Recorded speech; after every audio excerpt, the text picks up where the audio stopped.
1947 के बाद अब तक बस एक मौलवी पैदा हुआ है, मौलाना सज्जाद नुमानी साहब मद्दसिल्लु अल्लाह उनकी उम्र को दराज फरमाए, जिसने सियासी तौर पर कोशिश तो की। हमारे अकाबरीन जो है शेखुल इस्लाम सैयदना हुसैन अहमद मदनी साहब रहमतुल्लाह अलैह, रईसुल अरार मौलाना हबीबुर रहमान लुधियानवी रहमतुल्लाह अलैह, अमीरुल हिंद मौलाना अबुल कलाम आज़ाद रहमतुल्लाह अलैह, हज़रत मौलाना हिफ्ज़ुर रहमान सहवारवी रहमतुल्लाह अलैह, मुफ्ती आज़म हिंद मुफ्ती किफ़ायतुल्लाह देहलवी रहमतुल्लाह अलैह, अमीर शरीयत सैयद अताउल्लाह शाह बुखारी, ये सब के सब मौलवी भी थे, सियासतदान भी थे। बताओ तो सही किस सियासत के मैदान में इन उलमा ने कदम पीछे खींचा? आगे, पहली सफ में, हमेशा आगे रहे। गोलमेज कॉन्फ्रेंस भी जब हुई, जब वेवल कॉन्फ्रेंस भी हुई अंग्रेज के साथ, जहां मुताद्दिद लोग बैठे थे, मुताद्दिद सियासी जमातों के लोग बैठे थे, वहां उलमा कराम बराबर उस स्टेज के ऊपर, उस मेज के ऊपर मौजूद थे जो अंग्रेज के साथ बैठ के मीटिंग की गई इस मुल्क को आज़ादी दिलवाने के लिए। अब हम कहें कि जी हमारा तो कोई ताल्लुक ही नहीं है। जो बंदा ये कह दे कि जी मेरा तो दीन से ही ताल्लुक़ है, सियासत से कुछ नहीं, वो मोहम्मद रसूलुल्लाह सल्लल्लाहु अलैहि वसल्लम की सुन्नत के मुताबिक चलने वाला नहीं। नबी अलैहिस्सलातु वस्सलाम जो रास्ता अता फरमाते हैं वो प्यार और मोहब्बत का, इत्तफाक और सलामती का। इस्लाम नाम ही सलामती का है, और सलामती में तो बस वही बंदा होगा ना जिसका हर एक चीज़ में एक मर्तबा होगा।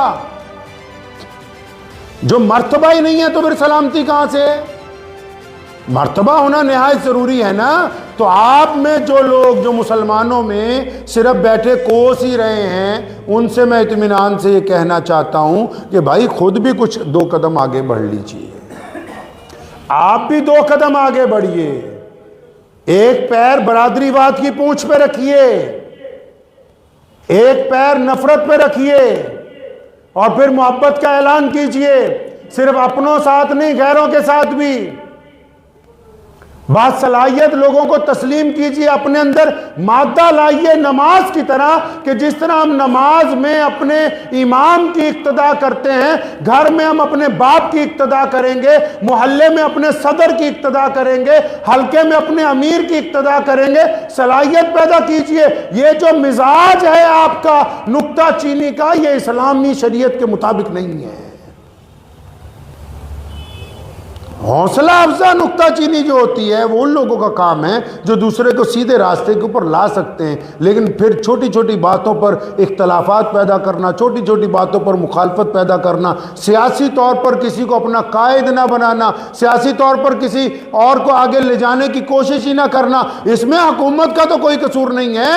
मुल्क की पार्लियामेंट ने दरवाजे खुले रखे हैं आपके लिए कि आओ भाई, जीत के आओ, हमारे साथ बैठ के बात करो। आप कहते हैं हम पार्लियामेंट में तो जाएंगे नहीं, हम तो बाहर बात करेंगे। इसलिए इस ज़हन को बना लीजिए अपने अच्छी तरह कि दूसरों को कोसना बंद कर दीजिए।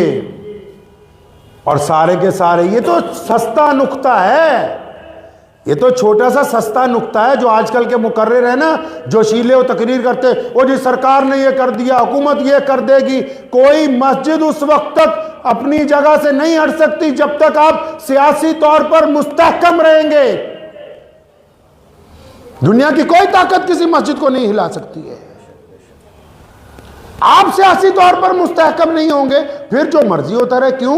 क्योंकि जितने भी फैसले होते हैं, जितने भी दस्तूर बनते हैं, कानून बनते हैं, मेरे भाई, वो सड़क के ऊपर नहीं बनते, वो विधानसभा में बनते, वो पार्लियामेंट में बनते, वहां जहां आप अपनी नुमाइंदगी रखने के लिए तैयार ही नहीं है। बताओ किस तरीके के साथ आपका मसला रखने वाला है। प्यारे पैगंबर नबी अलैहिस्सलाम को पढ़ लो कभी। नबी अलैहिस्सलाम मक्के से हिजरत फरमाई, मदीनातुल मुनव्वरा पहुंचे, पहुंचते ही ना मस्जिद नबवी की जगह खरीदी, ना घर के लिए कोई जगह खरीदी, ना क़यामगाह की बात हो रही है। सीधा ही पूछा कि मुतल्लिका हुकूमत कौन सी है, कि जी फलां फलां यहूदी का बुलाओ, उठाओ बुखारी शरीफ, फरमाया आओ हम तुम्हारे साथ बैठ के एक मुआहिदा लिखेंगे कि क्या हकूक़ होने चाहिए तुम्हारे भी और हमारे भी।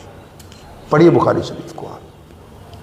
जिसके नबी ने, जिन लोगों के नबी अलैहिस्सलाम ने जीने का रंग दिया हो, ढंग अता किया हो कि भाई इस तरह जीना है, वो कौम कहती थी हमने करना क्या? अल्लाह के बंदे करना क्या है? जो जिस दौर में जो चीज सामने आएगी वही इस्तेमाल करेंगे ना। अब दौर आ गया टेक्नोलॉजी का, अब दौर आ गया पॉलिटिशियंस का, अब दौर आ गया सियासत का, अब दौर आ गया पार्लियामेंट में जाके बात करने का। तो भेजो अपने लोगों को वहां ताकि वहां बैठ के तुम्हारी बात करें। और सिर्फ यही बातें ना करें कि मस्जिद चाहिए, कब्रिस्तान चाहिए। मस्जिदें और कब्रिस्तान तो मौजूद हैं, इनके तहफ़्फ़ुज़ का मसला है कि यूनिवर्सिटियां चाहिए, कॉलेज चाहिए, रोजगार चाहिए, बेहतरीन तालीम चाहिए, नए इस्लामी इदारे चाहिए, स्कूल चाहिए, अच्छे कॉलेज चाहिए,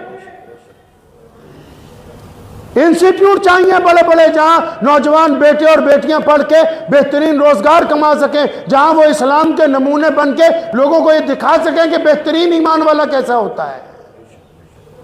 मसाजिद के अंदर डिस्पेंसरियां चाहिए, मस्जिद के अंदर यतीम खानों का क़याम चाहिए। क्या नबी अलैहिस्सलाम ने असहाबे सुफ़ा का चबूतरा कायम किया? रसूलुल्लाह सल्लल्लाहु अलैहि वसल्लम से पूछा सहाबा ने, या रसूलुल्लाह सल्लल्लाहु अलैहि वसल्लम ये क्या है? फरमाया जो यतीम है, मिस्कीन है, मोहताज है, जिनको कोई पूछता नहीं है, हम उनको यहां रखेंगे, खुद बाद में खाएंगे, उनको पहले खाना खिलाया जाएगा। आपकी मस्जिद का असहाबे सुफ़ा का चबूतरा कहां है? नहीं है हमारे पास। जिनको मुकम्मल निज़ाम प्यारे मोहम्मद रसूलुल्लाह सल्लल्लाहु अलैहि वसल्लम ने दे दिया हो, वो बार बार पूछते हैं एक दूसरे से, भाई करना क्या है? अल्लाह के बंदे, जिस दौर में जो नबी अलैहिस्सलाम की सुन्नत के मुताबिक अब नमाज का वक्त हवाई जहाज़ में हो जाता है, तो ये थोड़ी पूछने जाते हो कि नमाज नीचे उतर के पढ़ेंगे, आप वहीं पढ़ते हैं अपनी सीट के ऊपर। अब वक्त है सियासत के मैदान में आगे आने का, अब वक्त है सियासी तौर पर शऊर बेदार करने का, अब वक्त है सियासी कायदीन को अपना हमनवा बनाने का। अब वो जो काम अगर कोई ऐसा बुजुर्ग कर रहा है, तो फिर अगर किसी के पेट में दर्द हो रहा है, तो मैं ये समझ रहा हूं कि पेट में जिनके दर्द हो रहा है, तो इसका मतलब पेट में कुछ खराबी है, उस दर्द को दुरुस्त करना चाहिए, क्योंकि मुखलिस वही है जो आपको इज्जत का रास्ता दिखा रहा है।